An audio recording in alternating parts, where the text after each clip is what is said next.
बिल्लाहि मिनश्शैतानिर्रजीम बिस्मिल्लाहिर्रहमानिर्रहीम रब्बि इश्रह ली सदरी वयस्सिर ली अमरी वहलुल उक़दतम मिन लिसानी यफ़क़हू क़ौली।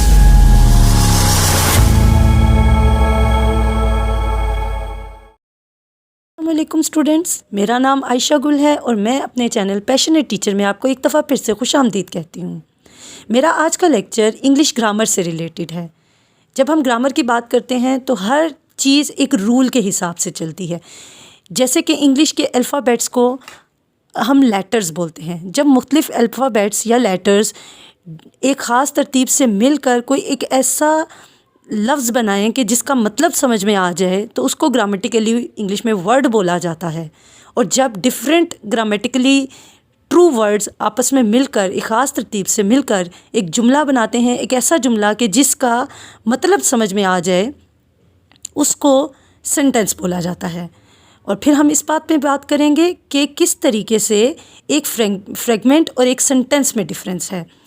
और इस सारे प्रोसेस को हम कहते हैं सेंटेक्स, SYNTAX, सेंटेक्स। इसका मतलब है ऑर्डरिंग ऑफ लैंग्वेज, यानी कि बोली को तरतीब देना, ज़ुबान को तरतीब देना। जैसा कि मैंने आपको बताया कि मुख्तलिफ़ लेटर्स एक ख़ास तरतीब से मिलके जब एक ख़ास बामायनी लफ्ज़ बना देते हैं जिसका मतलब समझ में आ जाए तो वो ग्रामेटिकली वर्ड बन जाता है। तो इसी तरीके से a sentence is a grammatically complete idea, लफ्ज़ों का एक ऐसा मजमुआ जो जब आपस में मिले तो उसका एक मुकम्मल मतलब समझ में आ जाए। इंग्लिश में अगर हम सेंटेंस की बात करें तो एक सेंटेंस दो बेसिक पार्ट्स पे मुश्तमिल होता है और उसमें होता है, पहला पार्ट होता है सब्जेक्ट और जबकि दूसरा पार्ट होता है प्रेडिकेट। पहला पार्ट जो कि सब्जेक्ट होता है, सब्जेक्ट का मतलब फ़ाइल होता है, जिसको उर्दू में हम फ़ाइल कहते हैं। सब्जेक्ट एक ऐसा पार्ट है जिससे हमें पता चलता है कि काम कौन कर रहा है। सब्जेक्ट के बाद जो अगला जितना भी सेंटेंस का पार्ट होता है उसको हम प्रेडिकेट कहते हैं और इसको हम द वर्ब पार्ट भी बोलते हैं, प्रेडिकेट भी बोलते हैं और वर्ब पार्ट भी बोलते हैं, क्योंकि वो हिस्सा हमें बताता है कि काम क्या हो रहा है और किस पे हो रहा है। तो वो सारे का सारा सेंटेंस का हिस्सा, सब्जेक्ट के अलावा बाकी का सेंटेंस का जो हिस्सा होता है उसको हम प्रेडिकेट कहते हैं। मिसाल के तौर पे the big cat drank milk, इस सेंटेंस के अंदर द बिग कैट सब्जेक्ट है, ड्रैंक मिल्क प्रेडिकेट है। ग्रामेटिकली करेक्ट सेंटेंस होने के लिए हर सेंटेंस के अंदर ये दो चीज़ें यानी कि सब्जेक्ट और प्रेडिकेट का होना बहुत ज़रूरी है। मैं अगर आपको ये मिसाल दूं कि जैसे मेरे से कोई पूछे आर यू आयशा, तो मैं आंसर दूंगी आई एम। तो इसमें क्या आपको लगता है, क्या ये ग्रामेटिकली सेंटेंस करेक्ट है? अगर आपको हाँ या ना में लगता है तो आप मुझे कमेंट करके बता सकते हैं। आप कमेंट कीजिए। आपने मेरे से पूछा आर यू आयशा, तो मैंने कहा आई एम। अब इसमें आई सब्जेक्ट यानी कि मैं सब्जेक्ट और एम हूँ, इट्स मीन एम वर्ब है। और इस हमें सेंटेंस, इस बहुत ही टाइनी सेंटेंस से हमें पता चल गया I am, just 2 word sentence, लेकिन ये सेंटेंस ग्रामेटिकली करेक्ट है क्योंकि इसके अंदर आई यानी कि सब्जेक्ट और एम यानी कि वर्ब और प्रेडिकेट, ये इसमें दोनों पार्ट्स ऑफ सेंटेंस मौजूद है। तो ग्रामेटिकली ये सेंटेंस करेक्ट है। इस बात से हमें पता चला कि ग्रामेटिकली सेंटेंस का करेक्ट होने के लिए उसका बहुत लंबा चौड़ा होना ज़रूरी नहीं है, बस बेसिक 2 चीज़ें उसके अंदर होनी ज़रूरी हैं, सब्जेक्ट और वर्ब यानी कि प्रेडिकेट। अक्सर पढ़ते हैं अपने कोर्सेज़ में कि जैसे बहुत ही छोटी क्लासेस से हम पढ़ना स्टार्ट करा देते हैं, बच्चों को सिखाते हैं कि हर सेंटेंस के अंदर 3 चीज़ें होती हैं, subject, verb and object.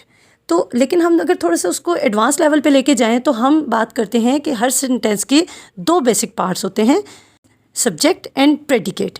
Predicate includes object, यानी कि प्रेडिकेट की अगर बात करें तो सुनने वाले को पता चल जाता है, जिसको इंग्लिश लैंग्वेज या ग्रामर के बारे में नो हाउ होती है तो उसको पता चल जाता है कि ये प्रेडिकेट की बात करें, इट्स मीन इसके अंदर ऑब्जेक्ट एंड वर्ब दोनों इंक्लूड हैं। मगर बस ऐसे भी केसेस आते हैं जिसके अंदर सब्जेक्ट इनविजिबल होता है, जैसे pick up that card.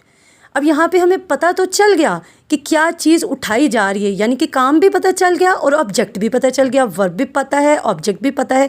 It's mean हमें प्रेडिकेट सारे का सारा पता है, लेकिन हमें ये नहीं पता कि सब्जेक्ट कौन है। इस सारे प्रोसेस में हम कहेंगे कि हमारा सब्जेक्ट इनविजिबल है। तो जब सब्जेक्ट इनविजिबल हो लेकिन हमें सेंटेंस का मतलब पूरे का पूरा समझ में आ रहा हो, तो वो सेंटेंस भी ग्रामेटिकली ट्रू सेंटेंस होता है। कहूँ पिक अप दैट कार्ड, ये ऑर्डर है मगर ये सेंटेंस भी है, क्योंकि इसके अंदर हमें बात पूरी की पूरी समझ में आ रही है। अब मैं बात करती हूँ फ्रेगमेंट की। फ्रेगमेंट क्या है? Sentence fragment doesn't tell the whole story.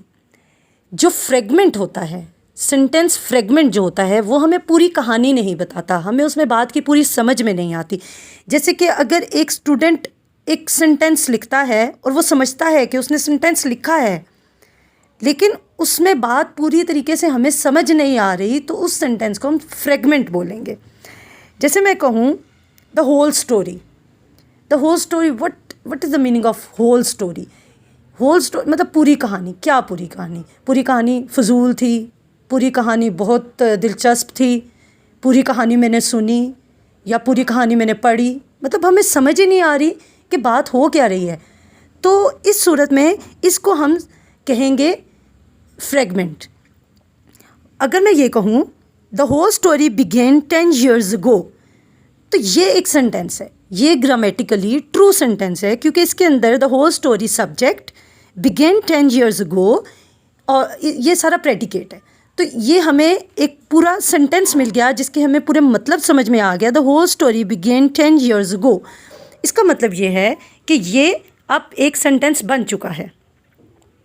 इसी तरह ही अगर मैं ये कहूँ बिगेन 10 years ago, क्या शुरू हुआ 10 साल पहले? क्या एक इमारत की कंस्ट्रक्शन शुरू हुई 10 साल पहले? एक राइटर ने स्टोरी लिखनी स्टार्ट की 10 साल पहले? या फिर एक बच्चे ने पढ़ना स्टार्ट किया 10 साल पहले? हमें नहीं समझ आ रही, हमें तो बात की पूरी समझ ही नहीं आ रही, तो फिर ये फ्रेगमेंट है, क्योंकि हमें तो बात ही नहीं समझ में आ रही। हाँ, लेकिन फिर जब वही बात आ जाती है, जब मैं स्टार्ट में लगा देती हूँ the whole story began 10 years ago, तो फिर ये एक दफ़ा से फिर सेंटेंस बन जाता है। यानी कि अगर हमारे पास सब्जेक्ट है और प्रेडिकेट नहीं है, और प्रेडिकेट है और सब्जेक्ट नहीं है, तो दोनों सूरतों में हमारे पास वो जो आधा अधूरा सेंटेंस आता है उसको हम फ्रेगमेंट बोलते हैं।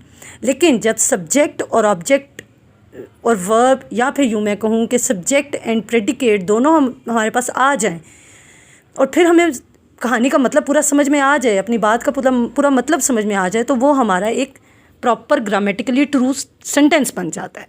सब्जेक्ट जो है वो एक पर्सन हो सकता है, एक थिंग हो सकती है, या एक एनिमल हो सकता है, और जो प्रेडिकेट है वो वर्ब, ऑब्जेक्ट सब कुछ इंक्लूड करके वो एक finishing part of the sentence होता है। ठीक है, बात करूँ pizza. What is pizza? What does it mean? सिर्फ पिज़्ज़ा कहने से बात समझ में नहीं आती। यहाँ यूँ कहा जाए कि पिज़्ज़ा फेल डाउन, पिज़्ज़ा गिर गया, या यूँ कहा जाए कि पिज़्ज़ा इज़ वेरी चीज़ी, तो फिर बात समझ में आती है। अगर मैं ये कहूँ कि the pizza is very delicious, तो ये सेंटेंस है। सिर्फ पिज़्ज़ा कहना सेंटेंस नहीं है, वो फ्रेगमेंट है। या मैं ये कहूँ was delicious, what was delicious? I am not able to understand this. हाँ, अगर मैं ये कहूँ द पिज़्ज़ा वॉज डिलीशियस, तो फिर बात में समझ में आती है। तो बात समझ में हमें ये आई कि आधी अधूरी बात फ्रेगमेंट है, जबकि पूरी बात सेंटेंस है। मज़ीद आसान अल्फाज में समझाने के लिए मैं ये कहूँगी कि सेंटेंस सोशल मीडिया है, जिसकी हर बात खुल के समझ में आ जाती है, जो हर बात खोल के बताता है। और फ्रेगमेंट बेचारा न्यूज़ चैनल है, जिसकी आधी बात तो वो बता देता है, आधी की बात या तो हमें खुद अज्यूम करनी पड़ती है या गलतफहमियों का शिकार हो जाती है। Thank you so much.